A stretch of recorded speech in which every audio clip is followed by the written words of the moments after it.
stay earthbound when prosperity awaits you in the stars? Come to Halcyon, the only colony on the edge of the frontier, owned and operated by corporations. A trip of 10 short years will feel like mere minutes, thanks to the comfort and safety of your very own hibernation chamber. You'll wake up in a perfect society designed to maximize your productivity, with guaranteed full employment. With only a minor term of service, you will become the master of your own destiny when you go out of this world to the Halcyon colony.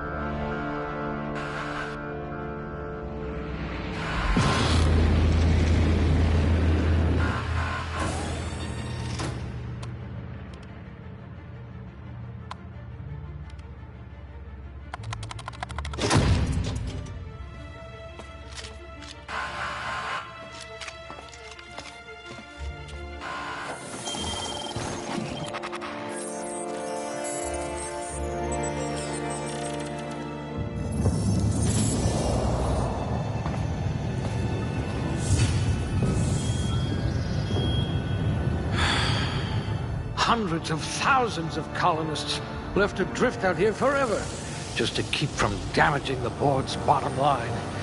Disgraceful.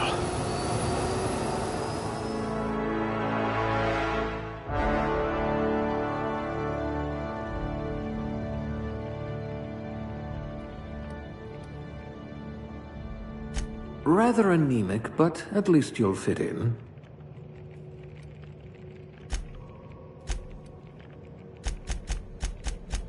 I bet you could arm wrestle a primal.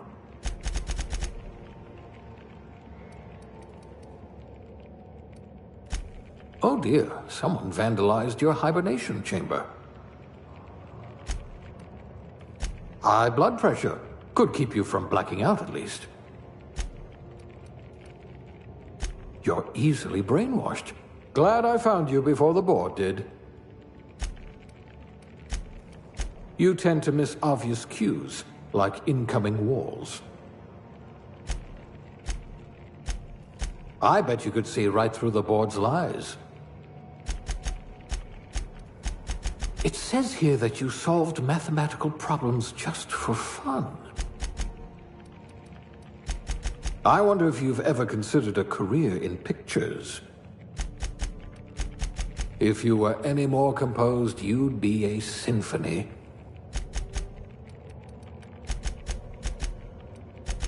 I wonder if you're also morally flexible. I just hope your brain's quicker than your hands.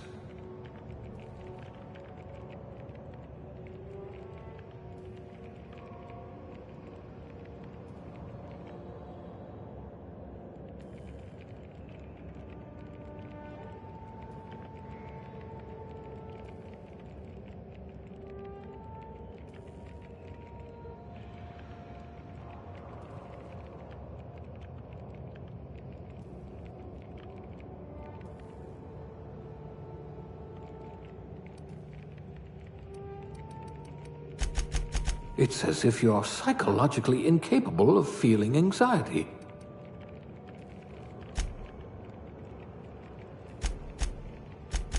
You're like that Spectrum potato chip, unruffled.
muscular atrophy is practically a hobby in this colony.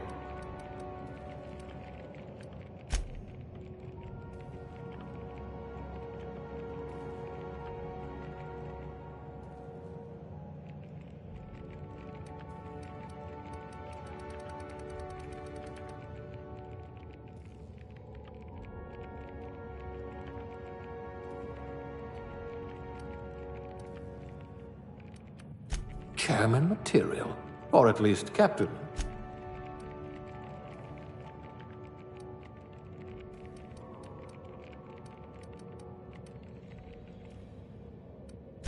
If you wanted to steal from the rich, you've come to the right colony.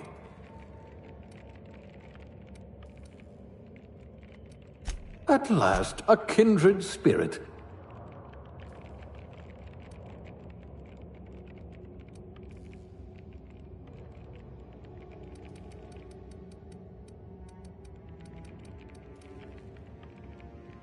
If we're ever captured, I'll let you do the talking.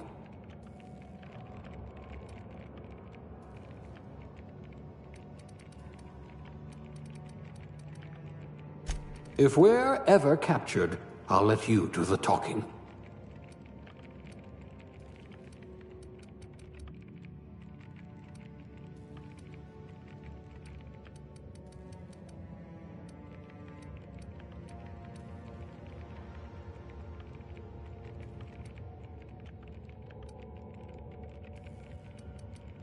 You certainly know your way around a MacPick.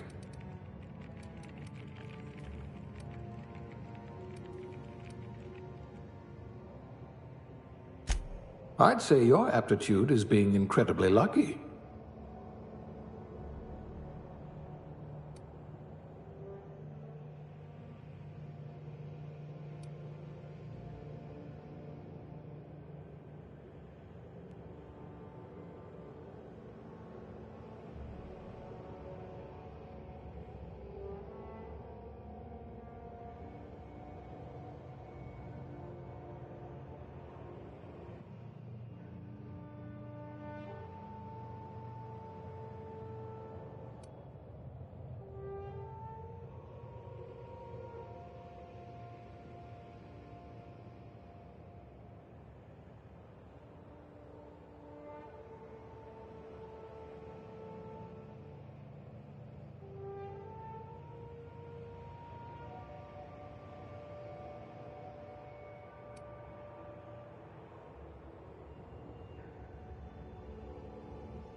Looks to be your lucky day, my friend.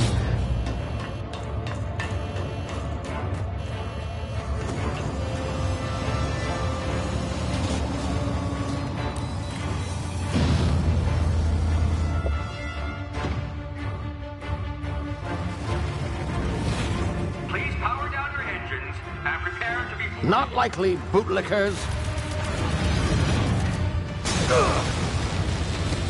Initiate skip jump.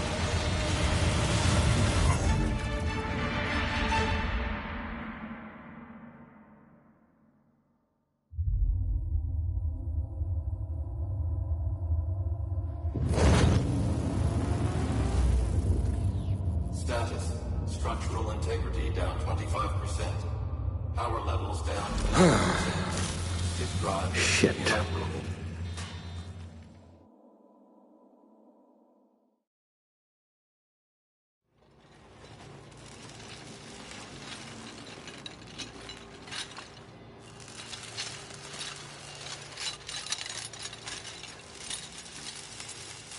Ah, there you are.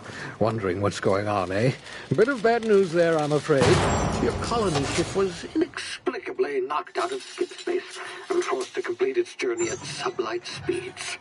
This means that you and every other colonist on the Hope have been in suspended animation for 70 years, give or take. Normally, reviving someone after so long leads to some quite horrifying results. It's called explosive cell death, but it's really more of a liquefaction. Something wrong? Oh, yes, well, not to worry. I've pumped your body full of a special concoction I devised to keep you from dying so horrifically. Hopefully at all, but I guess we'll see, yes? Unfortunately, I used the last of my chemical supplies saving you. I know it's a lot to ask, but I must have your help securing more if we're to save the rest of your fellow colonists. I'd see it done myself, of course, but the board has a sizable bounty on my head. Now, my ship is inoperative, but I've managed to hire a smuggler to help you out. He'll be... Oh, I see we're in position. Good luck!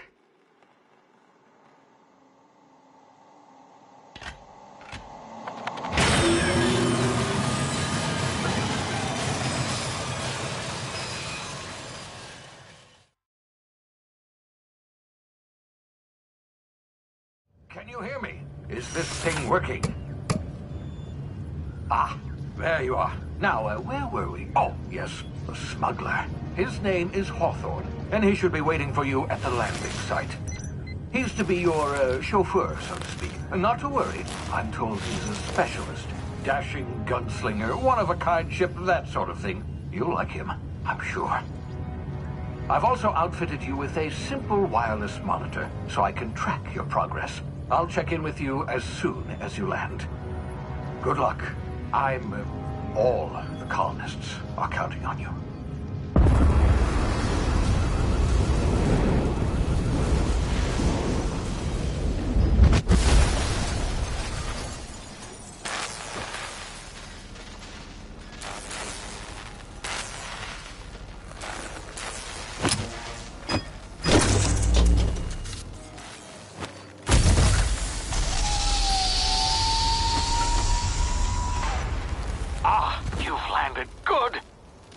Hawthorne should be close by. What in law's name? Is that him? Oh, that idiot. I told him to plant the beacon and move away, not stand there holding it. Oh well, no sense in letting his ship go to waste. Hawthorne won't mind you taking his ship. Better you than the board, huh? Not sure I trusted the fellow. Might have gone after the bounty on my head. Shame about the whole squashing thing. Nasty way to go.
been frozen for a while. There's bound to be unforeseen side effects.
Hey, you, come here.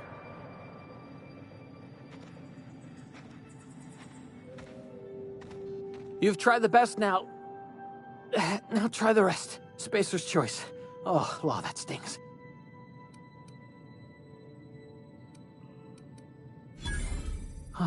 Looks like the bleeding stopped. I owe you one. Hope you don't mind me omitting this little exchange from my report. Spacer's choice doesn't like us accepting outside help.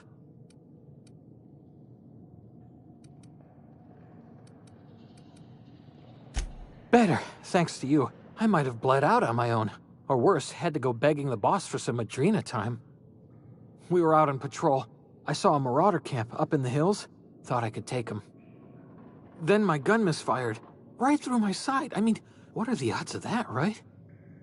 Just barely scraped by with my life. Crawled in here and blocked off the exit with those canisters.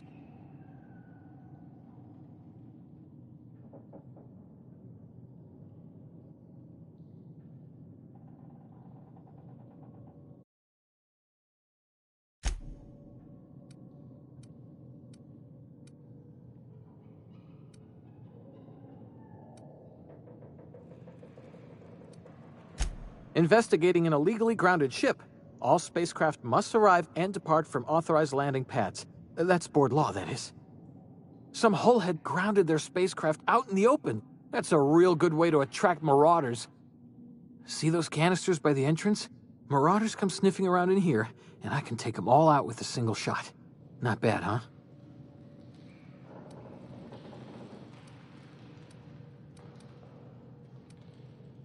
Yeah, okay. You look like you know your way around a gun. Got some spare ammo, not counting the bullet in my side. Here, you can have my saber too, for patching me up and all. All Spacer's choice weapons are now 30% less likely to malfunction. You've tried the best, now try the rest. Spacer's choice. Yes, nailed it that time. You hit your head or something? You're in Emerald Vale. We're a Spacer's choice community. Edgewater's a little ways down. Prettiest place in the Vale. Be sure to stop by a provisioner's for a can of our The Hope? Is that some sort of fancy new drug? Are you with Auntie Cleo or something? Don't take this the wrong way or nothing, but I'm not allowed to fraternize with Cleo workers. Company policy.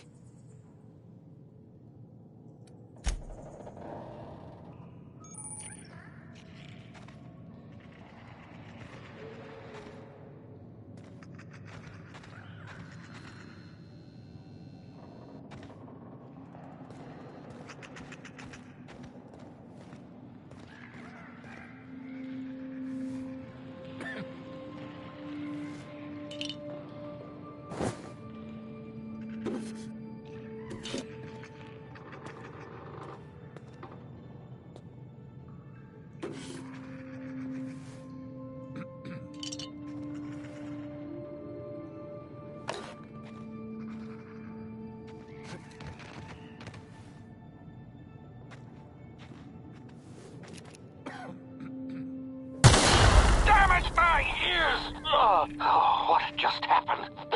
Can you hear me? What in the hell? This...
Scared? Attack! Attack!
over here before you get yourself killed.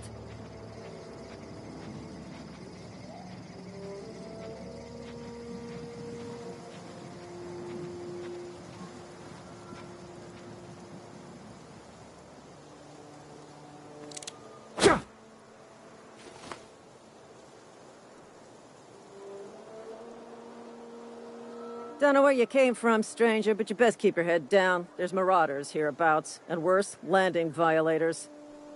Gall on that rung leech. Landing in the Vale without using an official Spacer's Choice landing pad.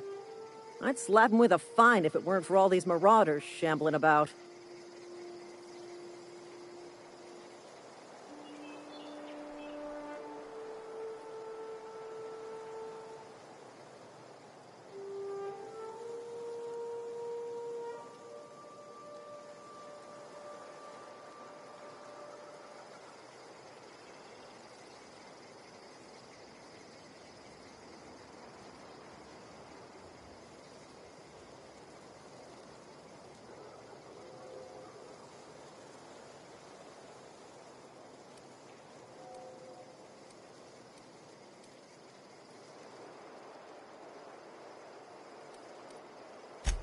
Really?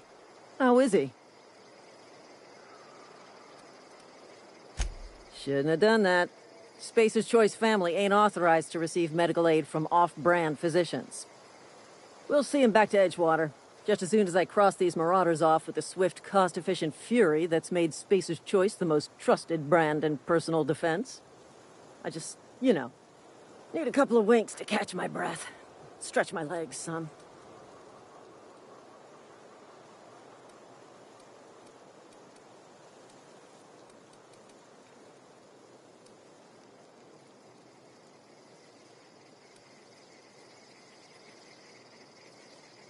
Seriously?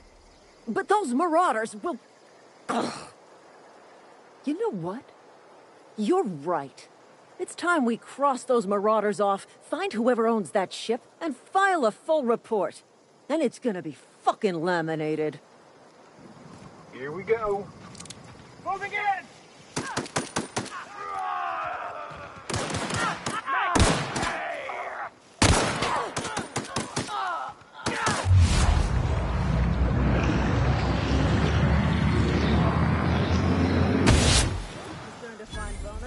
Stay down, miscreant!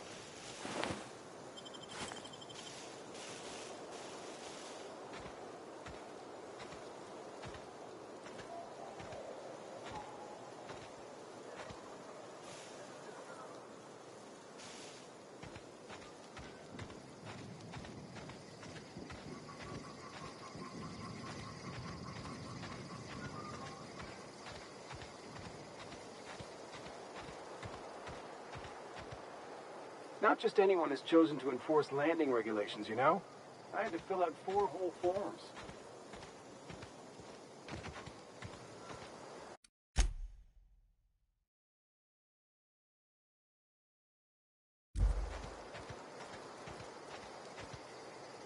This is gonna take a lot of paperwork.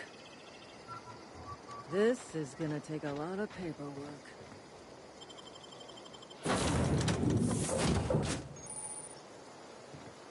Please be informed that this vessel contains no valuable plunder.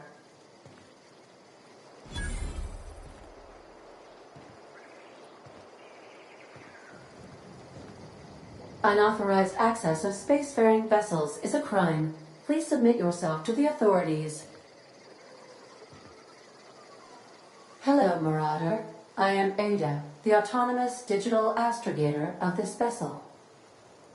Please be informed that I am authorized to use violent retribution against unwanted solicitors.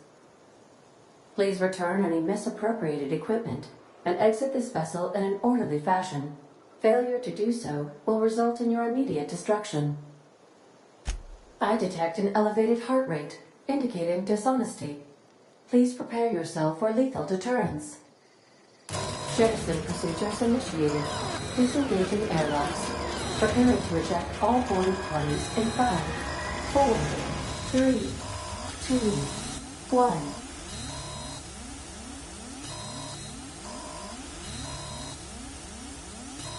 You are still here. My deception protocols have failed. I have been programmed to express disappointment.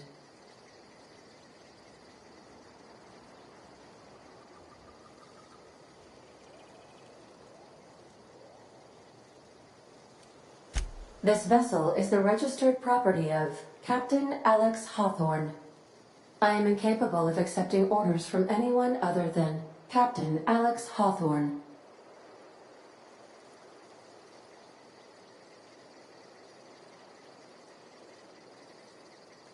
I deduce from the tone of your voice that Captain Hawthorne failed to meet you at the designated location.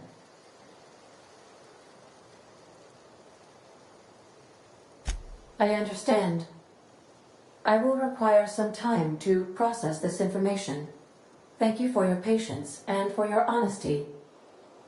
I am programmed to take orders exclusively from Captain Hawthorne. If I accept your orders, then you must be Captain Hawthorne. Do you understand?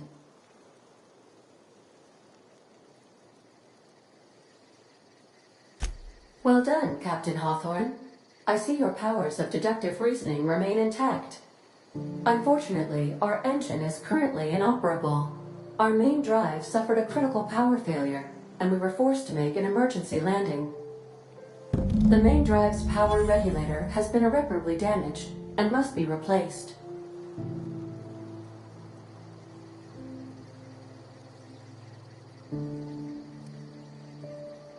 Astutely observed. However, the probability of locating a power regulator within a worker settlement falls within acceptable parameters of certainty. High-capacity power regulators are sometimes employed in the electrical networks of worker settlements. I have taken the liberty of printing you a new Captain's Identity cartridge. Please try not to lose it this time. This cartridge identifies you, Alex Hawthorne, as the registered proprietor and captain of the Unreliable. Do you understand?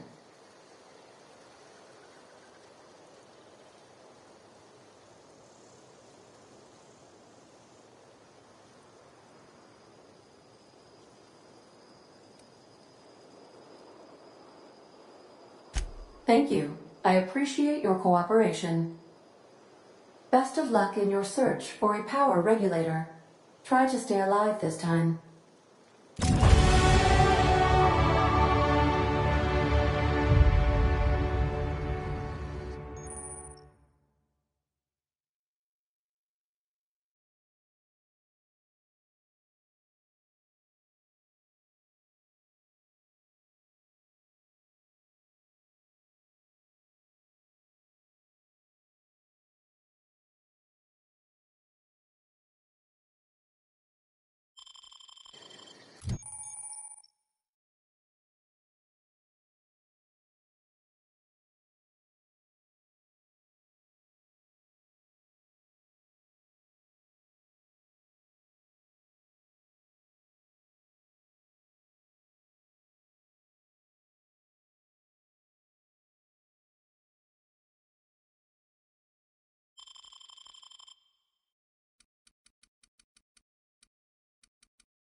What can I do for you, Goodbye.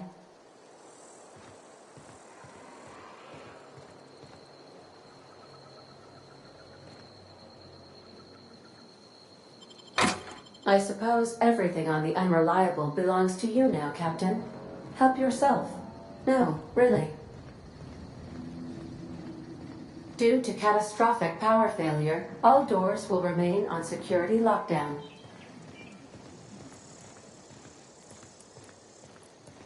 These are the crew's quarters. Alex preferred to travel alone, but he always had me.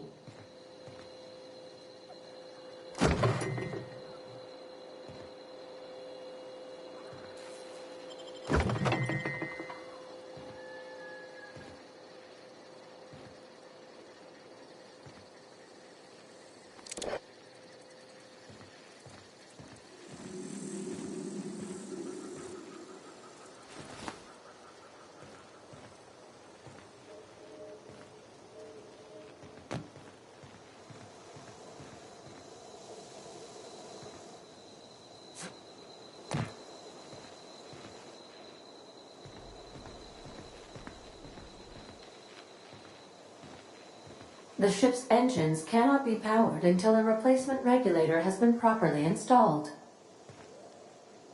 If you possess a power regulator, please insert the part into the appropriate slot, which is this one.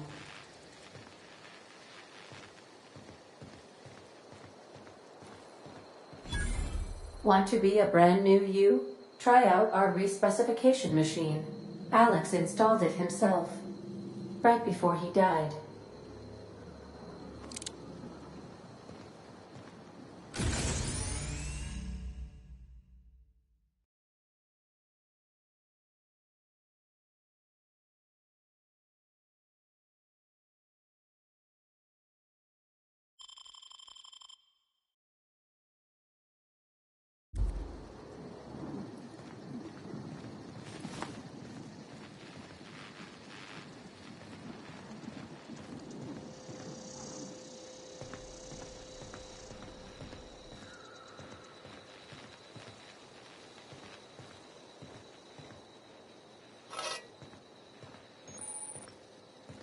If your equipment is in need of repair or modification, the Crux 2000 workbench is at your disposal, Captain.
say, this wouldn't happen to be your ship, would it? Because you sure walked in it like it was your ship. And if this ship is yours, well, mister, you owe Spacer's Choice a hefty fine. I'm afraid we gotta dock your pay.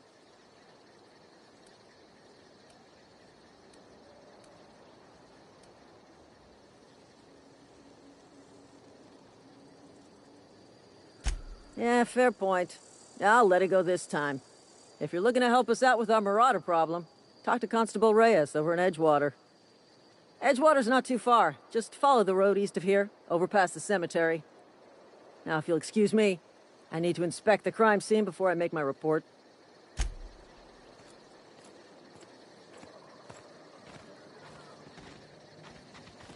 Damn marauders are out of control.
Whoa, hey, where'd you come from?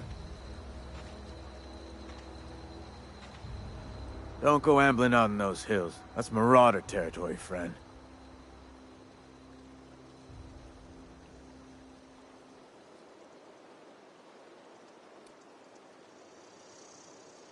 Your pod? What are you on about? You take a bruise to the cranium? Ain't safe out here. You'd best head into town. Avail yourself of Edgewater's high walls. And low prices.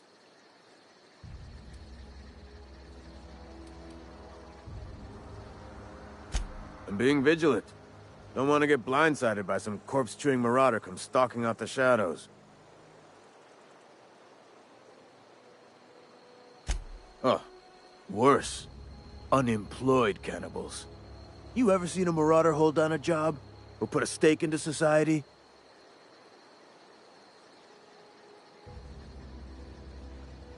Well, if you're gonna go headhunting, talk to Constable Reyes back in town.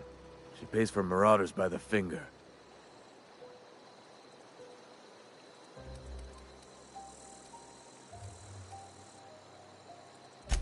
Pleased to make your acquaintanceship. I'd shake your hand, but I've been hauling corpses. You don't want none of that on you. Name's Silas. Junior in humor for the town of Edgewater.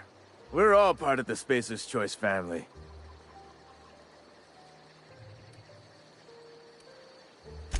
Definitely not the junior in humor, that's for sure. If you've got business inquiries, you should stop by Reed Thompson's office. He's up in the tower above the cannery. Head into town, follow the road. Look, you obviously ain't a worker. What's your racket? You a smuggler? Freelancer? Got a knack for being discreet-like? There's money to be made, long as you keep your nose clean. Edgewater is a company town, board-owned and operated. That includes the cemetery. None of us own our gravesites, we rent them from the company. Renting means money. Money means paperwork. Paperwork means signatures. Some of our families become a mite delinquent in paying their dues, you see?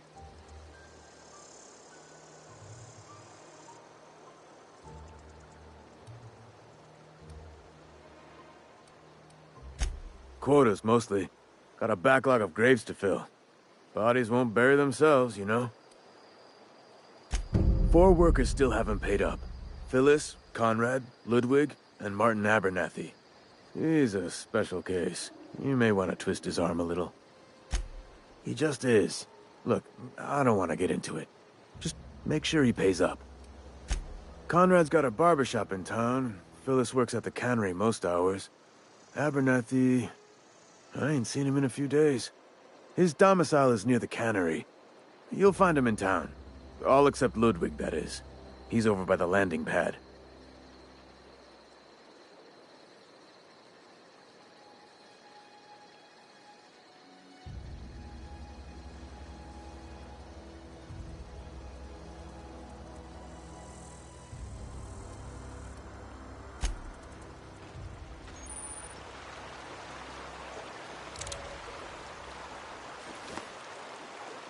I could really go for some saltine.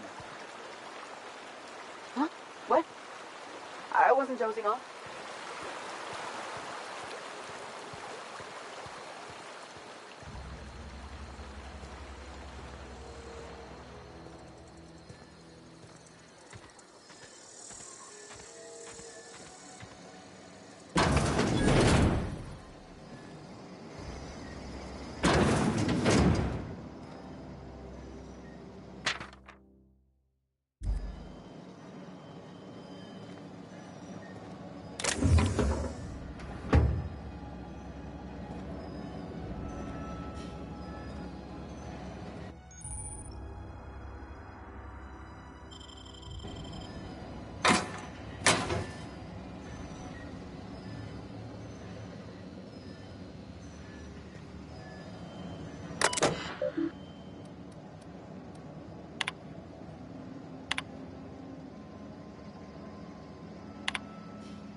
Had your rations yet?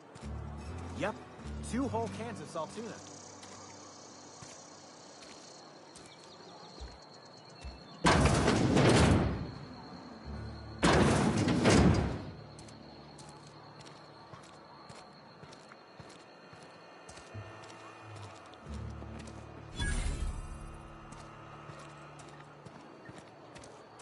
I've been feeling pretty low these days. We should keep our voices down.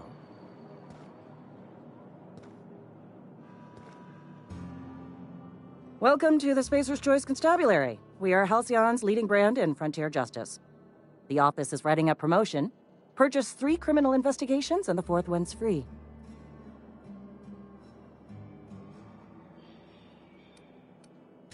As a Spacer's Choice constable, I am authorized to grant you legal authority toward apprehending wanted criminals. Know how to carry yourself in a fight?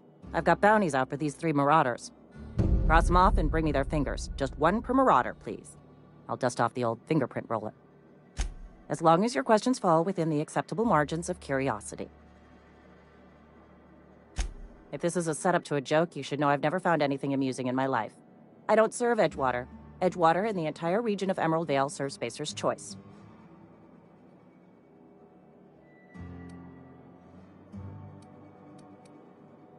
Spacer's Choice is a wholly owned subsidiary of Universal Defense Logistics, which occupies a seat on the Halcyon Holdings Corporation, also known as the Board. I must admit it bothers me that you don't already know this. Flattery won't get you anywhere with me. The bureaucracy is a noble profession, but not all of us are gifted enough to serve in it.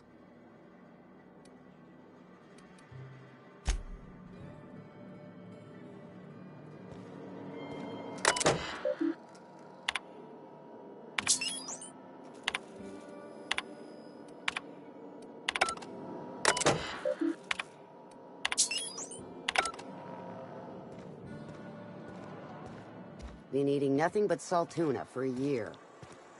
Don't let the boss catch you saying that.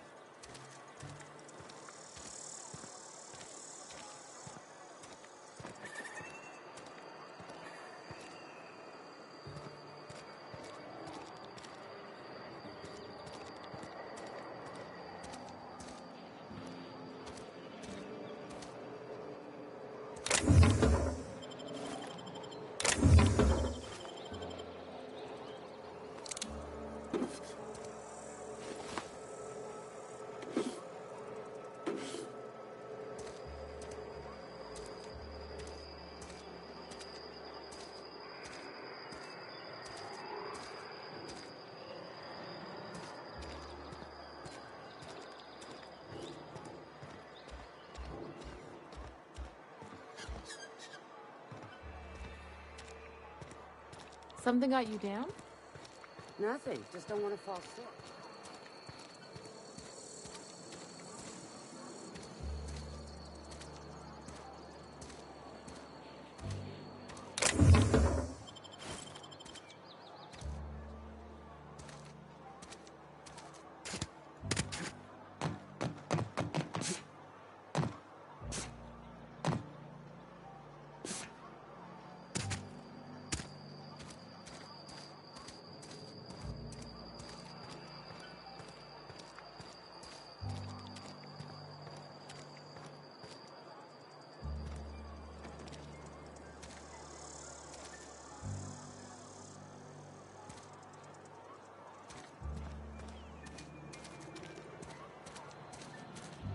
I'm sorry. I'll just be a minute.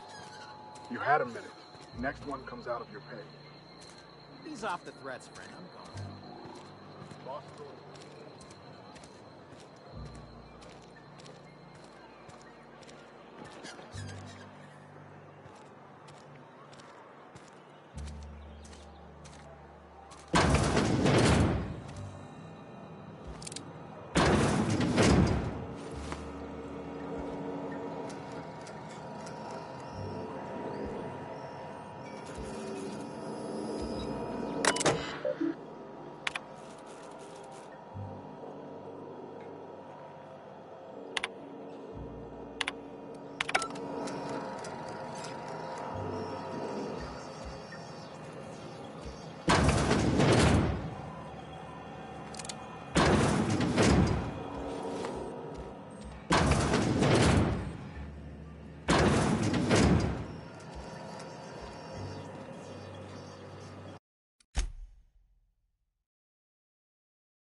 Miss Holcomb, I need you to explain this for the grease monkey, Argo. I'm sorry, Mr. Thompson, sir. You asked why it's taking so long to fix. The answer's technical. Don't apologize. Just try using small words for me. The cans bust open in the oven because she's set to cook saltuna, which isn't what we've got. Mr. Thompson, I think there's someone here to see you. Focus, Miss Holcomb. You and I are still talking. Let's start over. Walk me through the process. Show me where it's going awry. Well, sure. It's, mostly on account of what we're feeding into the mechanism. It puts food in cans. We have food, we have cans. Why won't it work like we need? She's expecting saltuna of a certain size. We're filling the cans with, well, not fish.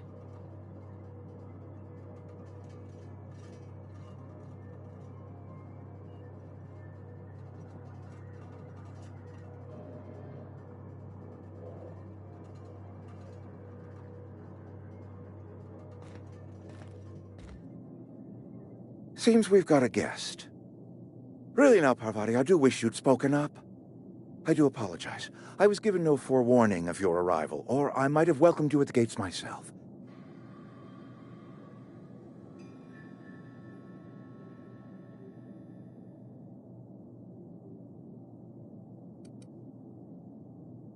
You were saying, Miss Holcomb.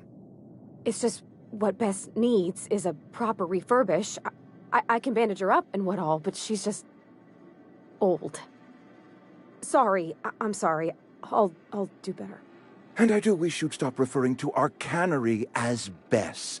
Personification of company property is strictly contrary to the Spacer's Choice Code of Conduct. My apologies. I am not in the habit of allowing my guests to witness such a row. Now, what can I do for you?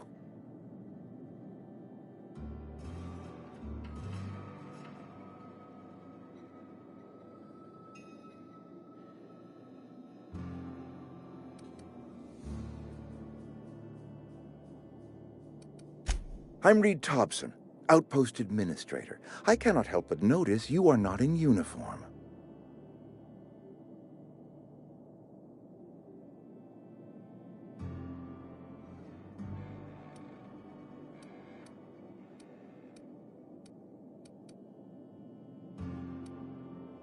Shirt, pants, work boots, company-approved colors. The, honorable apparel of a loyal worker?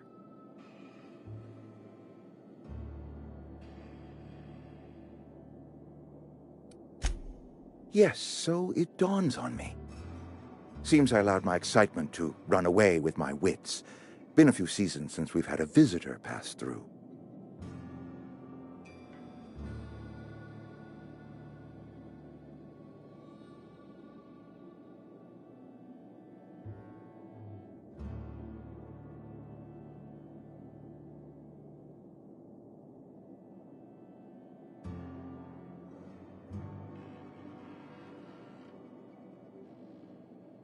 Only regulator we got is hooked up to the town transformer. Mr. Thompson ain't liable to be keen on dismantling it. I beg your pardon. I am most emphatically not keen on any such thing. I can't let you have our power regulator. But I happen to know of another one. And I happen to know exactly how you may retrieve it without frying yourself in the process.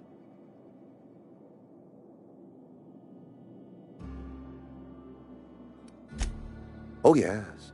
Saw someone put his hands on a regulator while the power was running. His legs were still twitching when we buried him. There's a power regulator in the old botanical lab. It's mostly abandoned, so all that power is being squandered. Go down to the geothermal plant. Reroute power from the botanical district over to us. Once their power's shut down, you can have their regulator and be along on your way. I was not entirely sure how to tell you this. The botanical labs are not legally inhabited, but there are people who live there.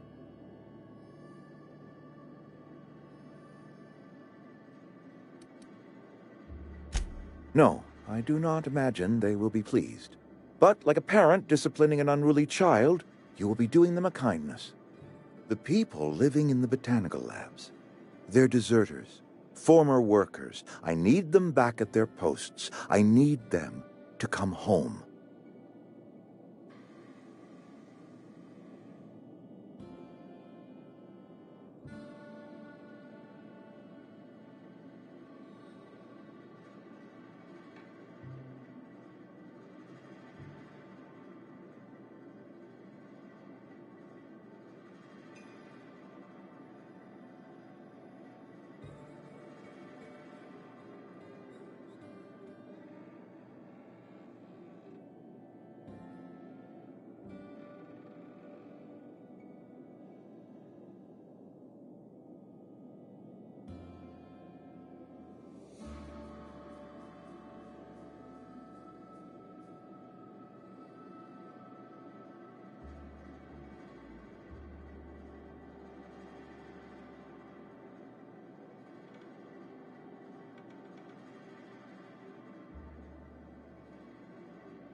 Edgewater is struggling. We haven't hit our production quota in years. If we don't meet our quotas this year, the company might shut us down for good. I need those workers back at their stations.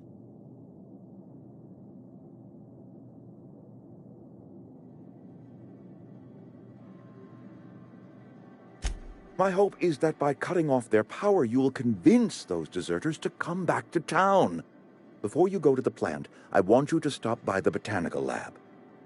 Speak to their leader, Adelaide. Tell her the power's about to go, and that it's time her band of deserters came back to town.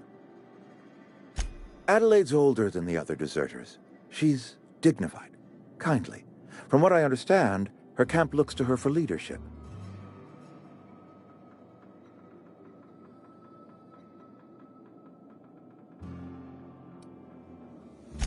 That is not a hypothetical I enjoy entertaining.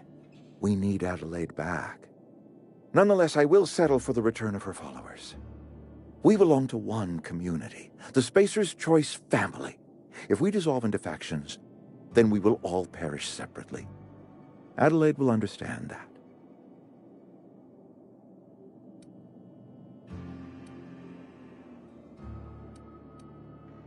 My dad told me all about the plant.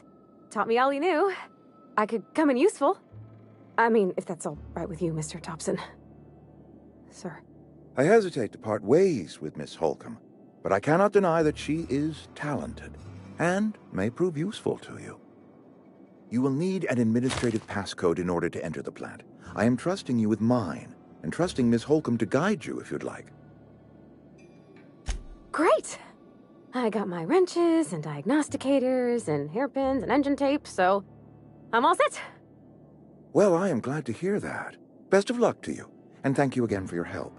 It is a lot to ask of a stranger, I know.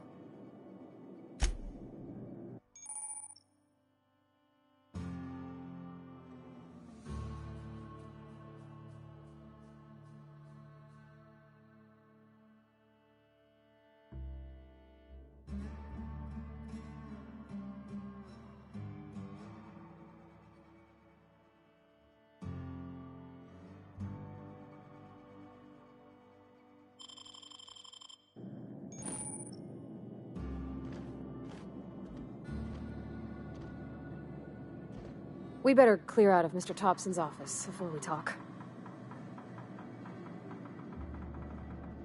If you could see your way to getting us our power back, I'd appreciate it. Go ahead.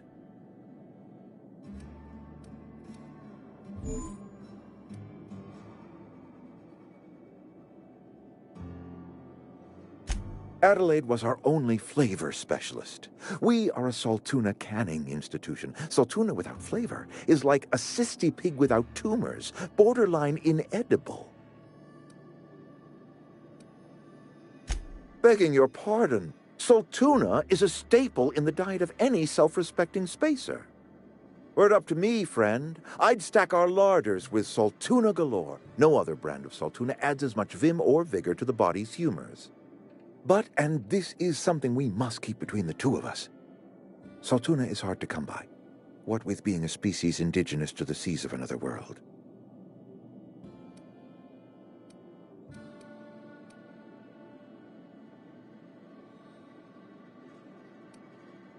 Oh, we've scavenged together some organic material from the surrounding environs. Mostly organic, mostly local mushrooms. Some of which possess a texture akin to a well-boiled slab of Saltuna. The difference is all but impossible to detect to any but the prissiest of palate. Go ahead. Can we not? Talking about unpleasant things always gets my bile up. That I cannot say. There was no moment when the plagues began. Disease always lurks on the fringes of society, waiting to infect the idle and the lethargic. But in the last 10 years, the plagues have become progressively worse and increasingly frequent.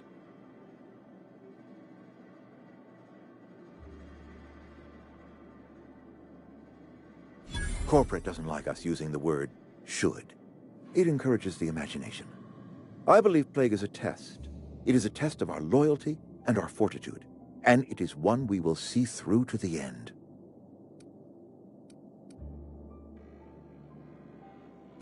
Show up to work, put in your hours, wear a smile. Problems of the body come from problems of the spirit. Work improves the spirit and fortifies the body.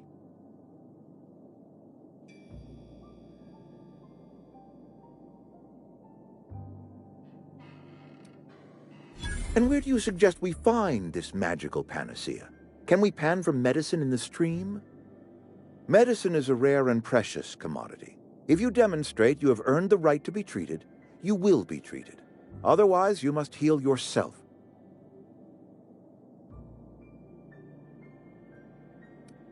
If I had enough medicine to treat everyone who fell sick, I would, but I don't. I can't save everyone. So I have to choose.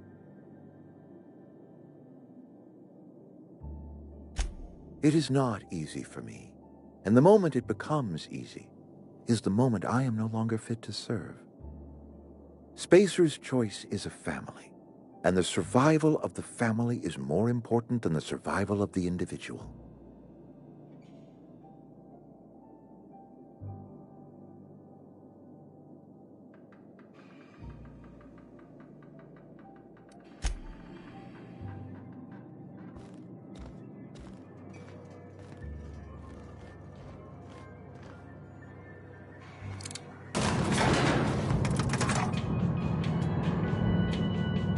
We better clear out of Mr. Thompson's office before we talk.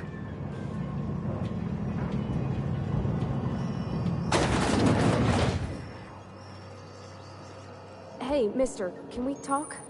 Sorry. Got a sec?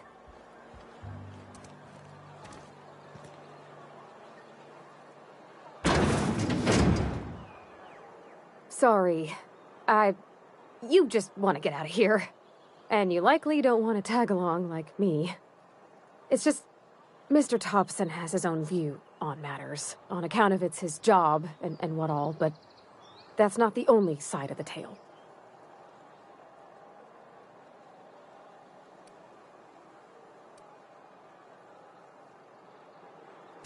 Sure, it all comes together seamless in his own head.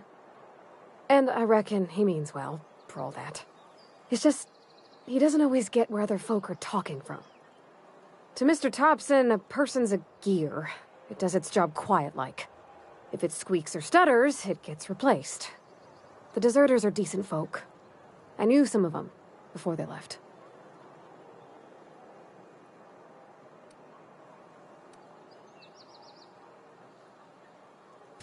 Miss McDevitt?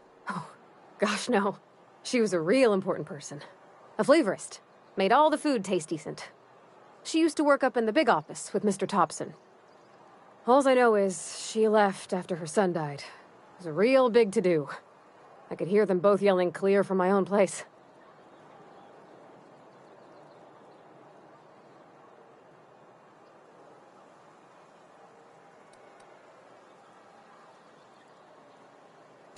Can't say as I know. I wasn't there. The sound carried, but not the words. If Mr. Thompson ain't of a mind to tell you his own self, you'd best ask Miss McDevitt, if you can get out to her.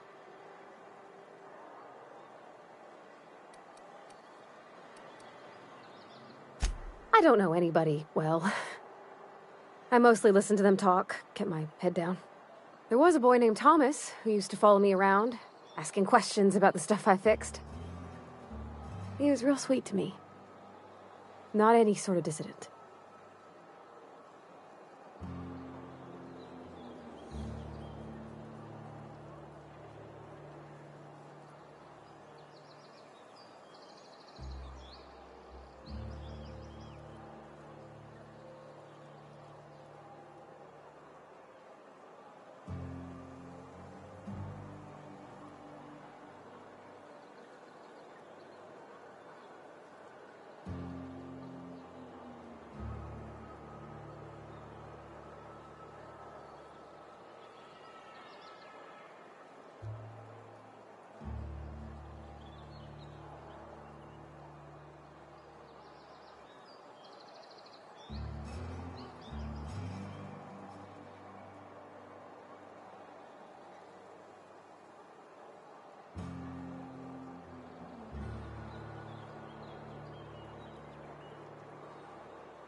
Mr. Thompson's aiming to take away their power. They'll have no lights to see, nor heat to cook. They'll be at the mercy of marauders, or worse. It don't seem right to me, mister. I think you should talk to the town's vicar about it. Max, his name is.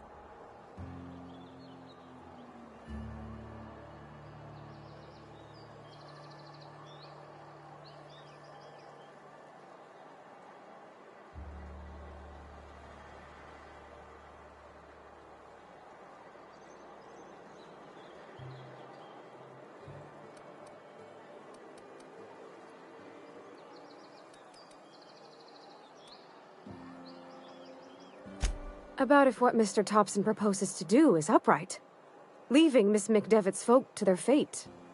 Their neighbors. Kin. And maybe he can think of something else to try. Something we ain't. He used to go walking outside town. Maybe he found something that'll help. It's just an idea. That's all.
The mission's on the east side of town.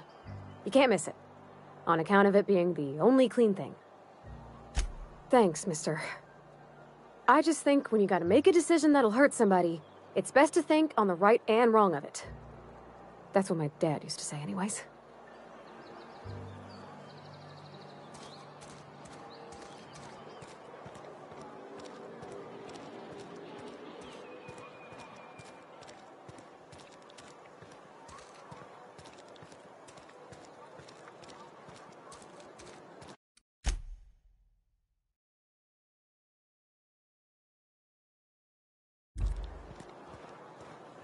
I've always felt weird in here.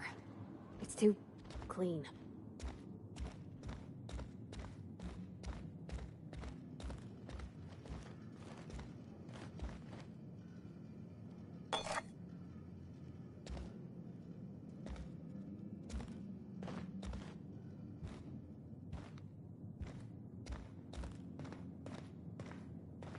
Hey there, Mary. Don't see you around here too often. Oh, I just came to talk to the vicar is all. None of us are above confessionals. What have you got to confess? You ain't thinking of deserting, are you? What? No. And I resent the accusation. Wasn't nothing but a question. Where are we headed? That's on account of how I never met her. She was in another division of the Spacer's Choice family. She worked in the Vale a few months, sorting the cannery computers. Her contract said any kids she had, expected or not, belonged to her office from the time of conception. So when I was born, I got sent here. Could be. Reckon I'll never know. You mean about the mission being too clean? I know, but Vicker says the universe is a machine, that it runs by law. Real machines have gunked up oil, scratches, and worn bits. You can tell they've seen handling, been used by folk. The machine Vicker sees is one ain't never been run. It's not for people to live in. It's something on a museum shelf, under glass.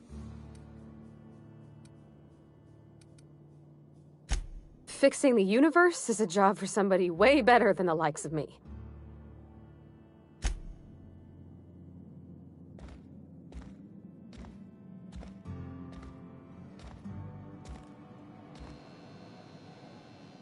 Yes, what is it? You're an outsider. Fantastic. Vicar Maximilian de Soto at your service. Or Vicar Max if you're the sort who prefers brevity. And Ms. Holcomb as well. How rare to see you out. And with a complete stranger. Curious. Just tagging along, Vicar de Soto. Don't mind me. I so rarely get new people to talk to. Name your poison, anything at all. Spiritual counseling? This season's tossball predictions? The quickest way out of town?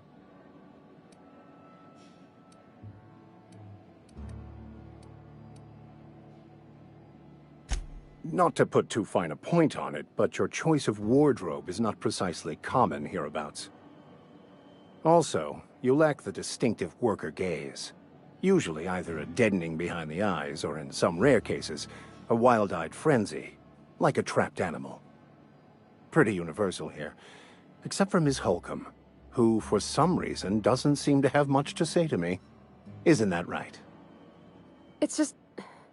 there's more to it all than numbers. Sorry. I'm simply bemoaning the level of spiritual awareness in this town. Yes. Yes, it is. But it's my job, and I take it very seriously. I must double my efforts to elevate my flock. These are good, hard-working people here. But what? I thought you would talk to him. You wanted to speak to me, Ms. Holcomb? Every time I've tried to engage you in conversation, you look at the floor, answer in single words, and slink away. I can't imagine what would be so grave as to drive her to my mission. What has Mr. Thompson asked you to do? Depriving them of safety from the marauders and wildlife. I can see why that troubles you. Miss Holcomb has a soft heart. Always has, if you believe the talk. They rejected the order of society and live beyond the walls so thoughtfully provided by our Spacer's Choice patrons. Does that strike you as a responsible life choice? Assuming your goal is to save as many as possible, then you should bring everyone together. Send the power to Edgewater and convince the deserters to return to the fold.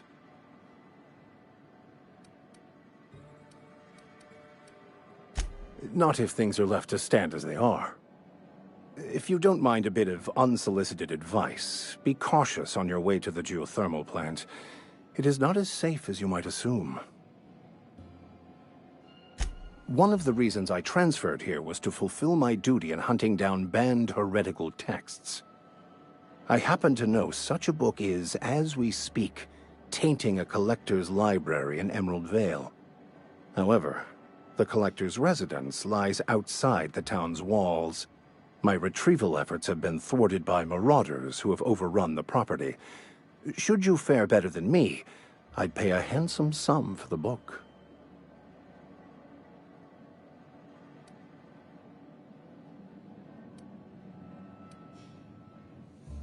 I just want to keep the writing out of layman's hands. It wouldn't do for such information to fall into public consumption.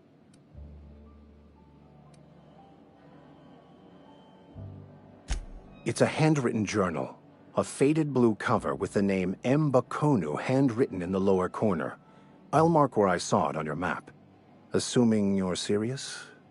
It is not only a beautiful relic of a bygone time, it's also the thoughts of an early thinker on the nature of man's place in the cosmos. Not many in this colony could understand its true value, should they ever read it. Thank you. If you retrieve it, you can always find me here.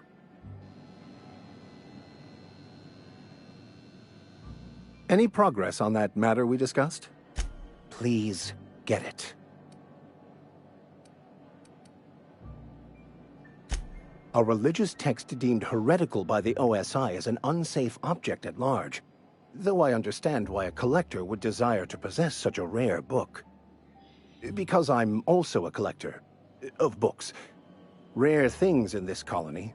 Appreciation of the written word outside monthly periodicals is virtually unknown here. They who are not satisfied with their work are satisfied with nothing. No.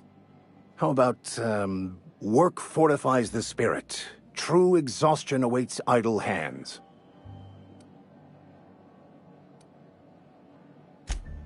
The OSI teaches that the Grand Architect set a perfect system in motion at the beginning of time. Contentment is found by accepting one's role in that grand plan.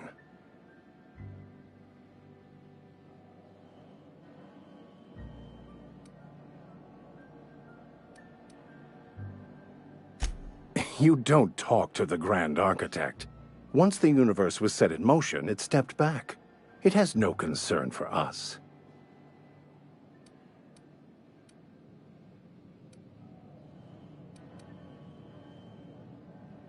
We will eventually decode the plan and all its intricacies.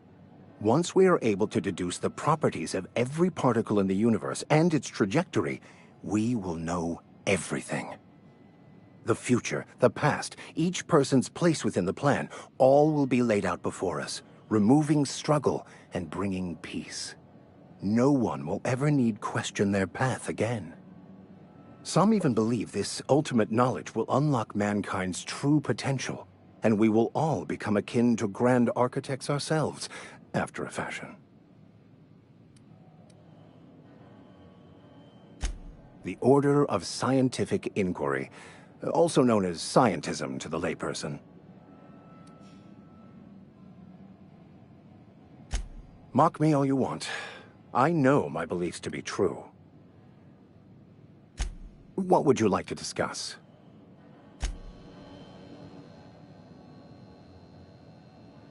Yeah, huh?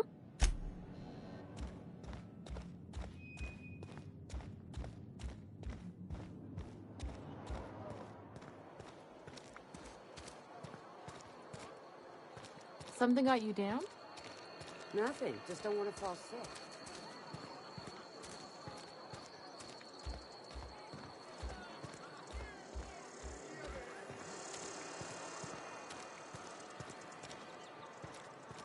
Been eating nothing but salt tuna for a year.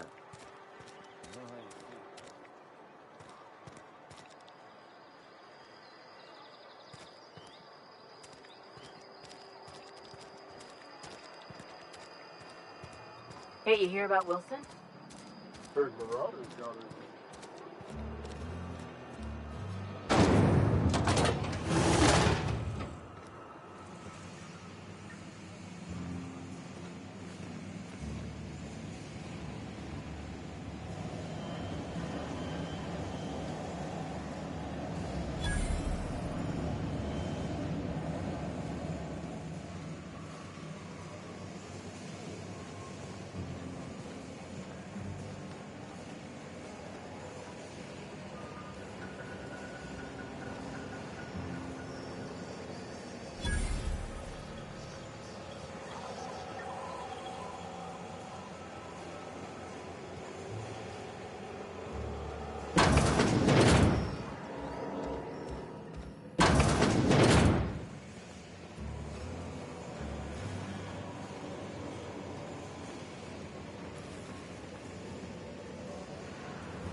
Don't make me report you to Mr. Thompson.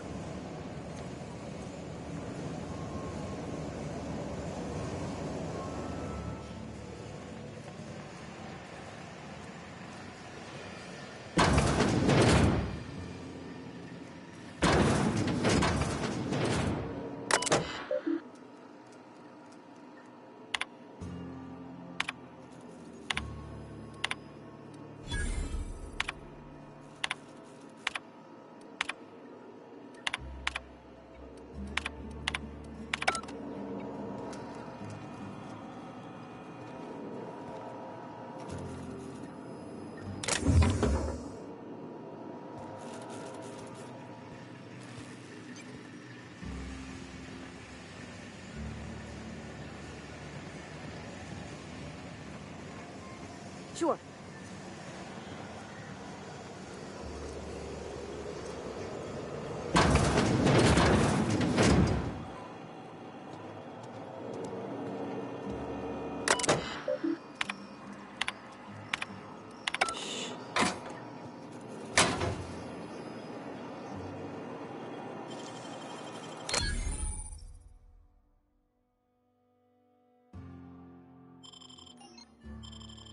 That was quick. Sorry, I can't do it.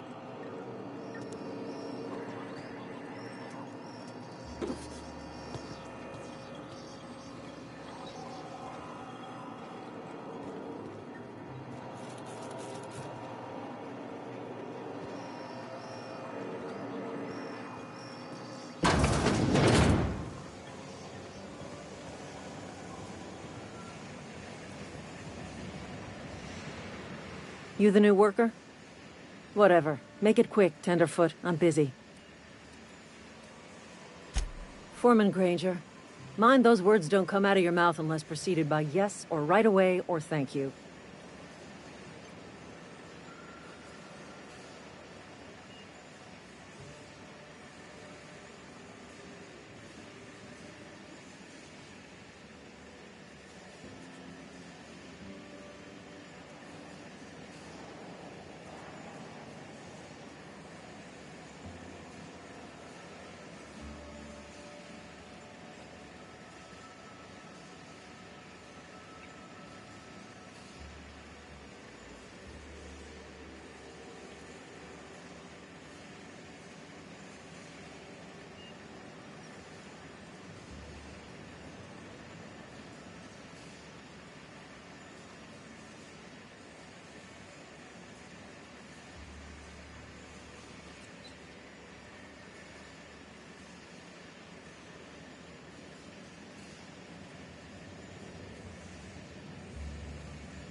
Silas still on about that? Here, take the fees. I'd appreciate it if you didn't tell Reed I was late on my payment. Because they're not my fees and not my gravesite. Guy I worked with shot himself. I paid the bill. I could do without the sarcasm. Wasn't acting out of the goodness of my heart.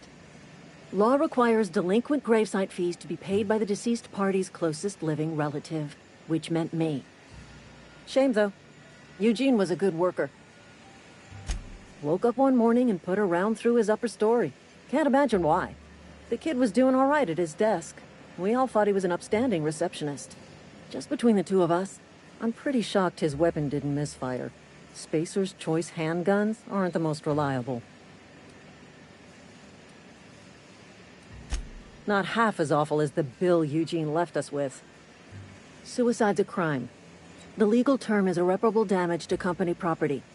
What Eugene did to himself was vandalism.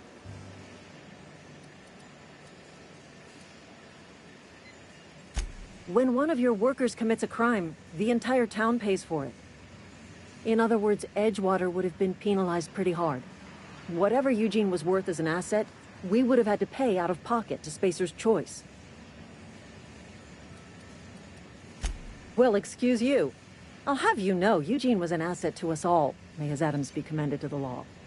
All I know is Silas asked me for Eugene's gravesite fees, which means he was approved for burial, which means his papers went through, which means the town's in the clear. I'm just glad to put this whole ugly affair behind me. Eugene can rest his bones in peace, and the rest of us can get on with our own lives.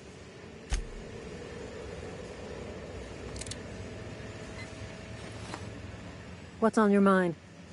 I paid his burial fees, didn't I? Let the dead sleep.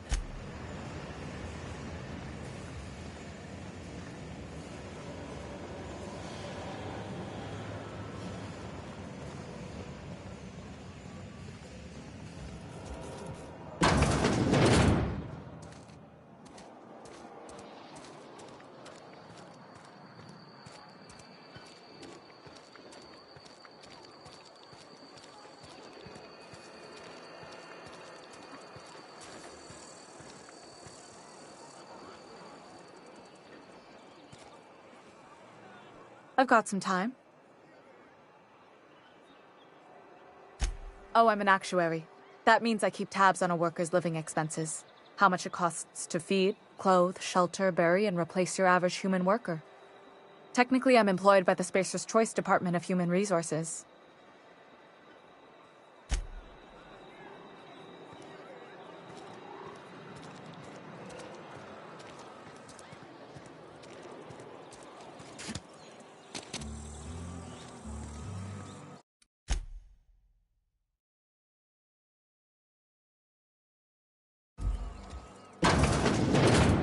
Oh, I cut my own hair. But Conrad sells real good disinfectant.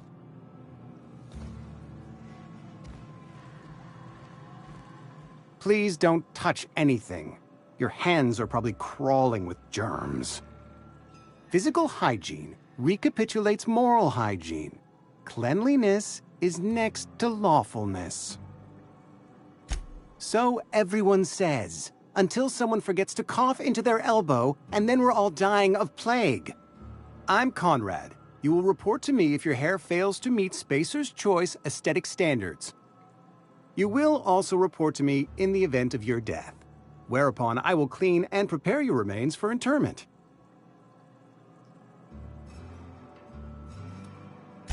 Burial, in the unfortunate event of a fatality. It's what a barber does. We make you presentable. Go ahead. The plague's come at us with a vengeance this year. Lost 6 workers in as many months. I wouldn't call them good workers, mind you. If they were any good, they'd have been treated. Still, it is a shame. Fever, chills, fatigue, aching, vomiting, an excess of phlegm, a tendency towards belly aching. Whatever it may be, I have developed my own palliative. Boiled canid liver and a splash of ethanol.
Company policy, friend. We don't have enough medicine to treat all of us, so we treat the best among us.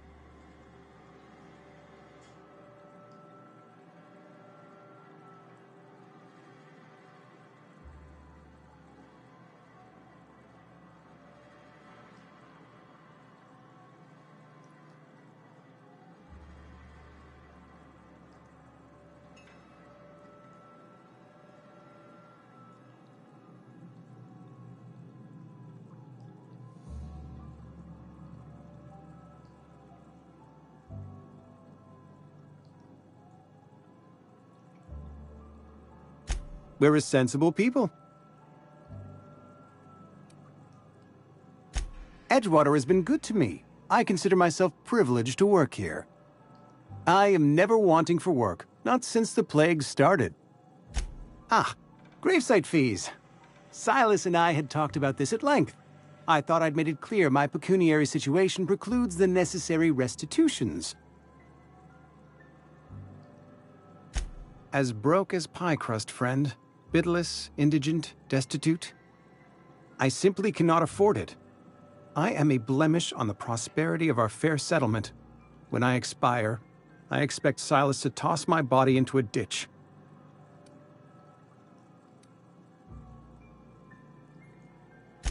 Thank you, no. I despise the cereals. Tell Silas I can't afford to pay, and that I fully expect to have my medical rights revoked for this dereliction. With my some time ago, I fell ill with the plague. By the grace of the law, and through my own hard work, I'd proven worthy of treatment. Frankly, I don't imagine I'll earn that right a second time.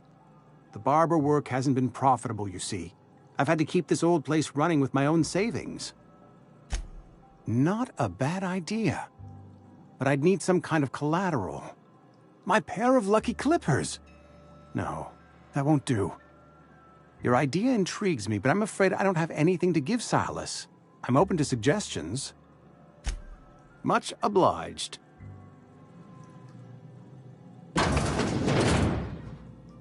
Okay.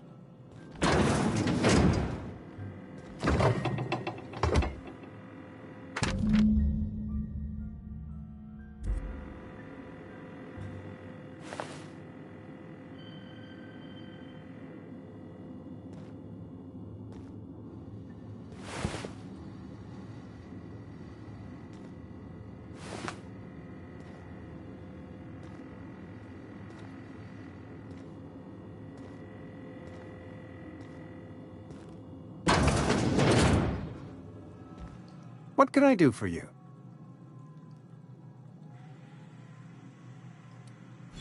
Oh? Am I in the company of a fellow doctor?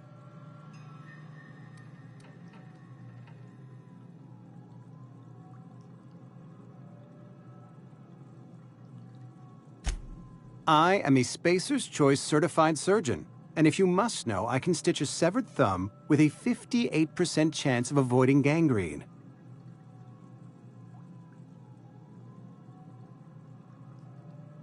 You know about Eugene?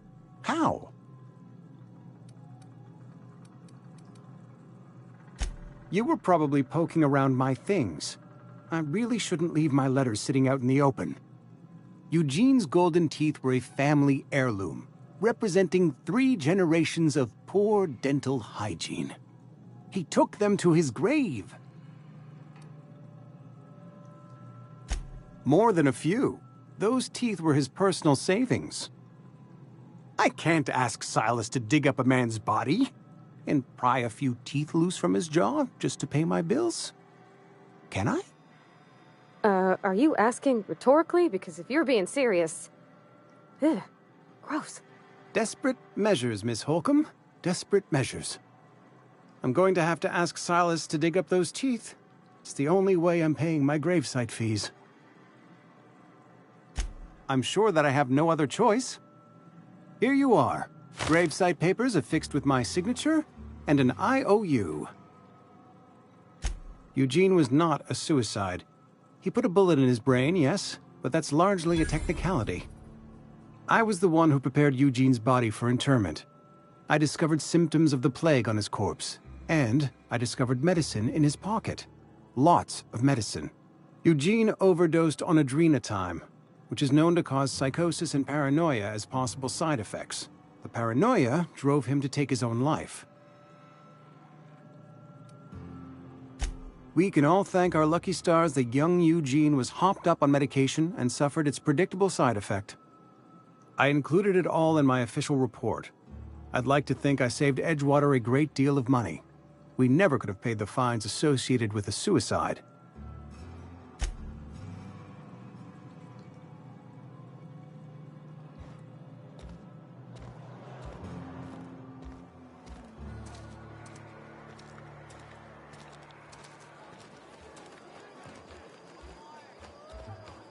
You're not a big drinker, are you? Don't have time for this. In the bar? When I asked if you were a drinker? Sorry. I know, it's none of my business.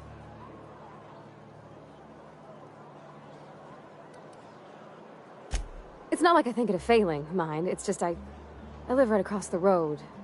Most nights I watch folks out my window. When they come in here, they might be happy or sad. Mostly they're tired. When they leave, they're mad at themselves. Or they stumble into the alley and I listen to their hearts breaking. Am I? Well, it's just normal to me. Why isn't everybody else, I wonder?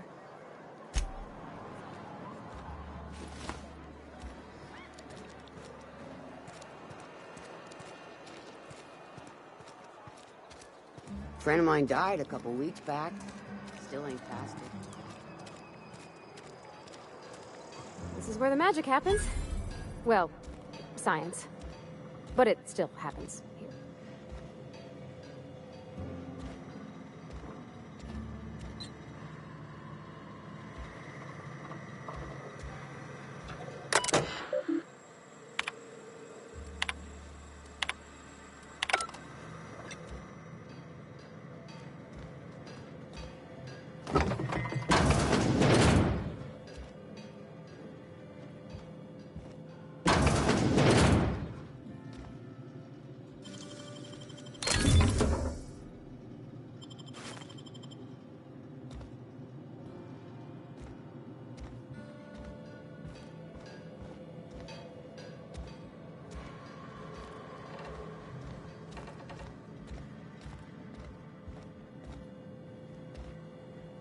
If you're hungry, I could open up a can of something.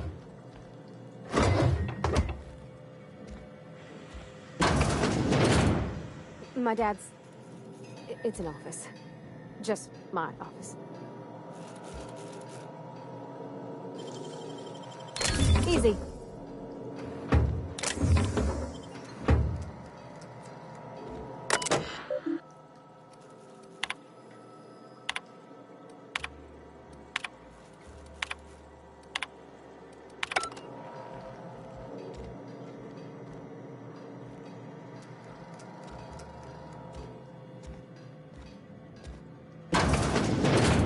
Oh, you like flowers? I can't find many kinds around here.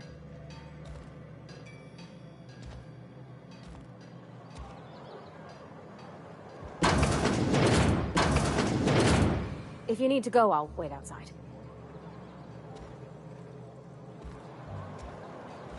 I don't like coming out here. People on the street stare. Hey, that's... I mean, if you need it, okay.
When I was little, we'd get freighters in every Sunday noon. Now they only come once a month.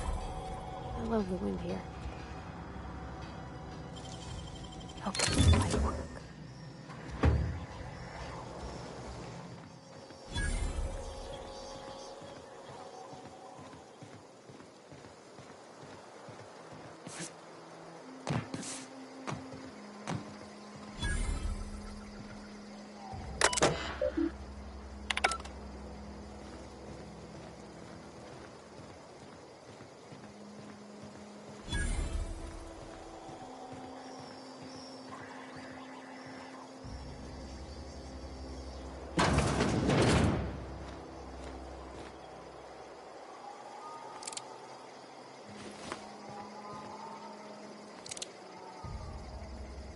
Thank the law. I've been requisitioning backup for months. Guess the boss finally came to his senses.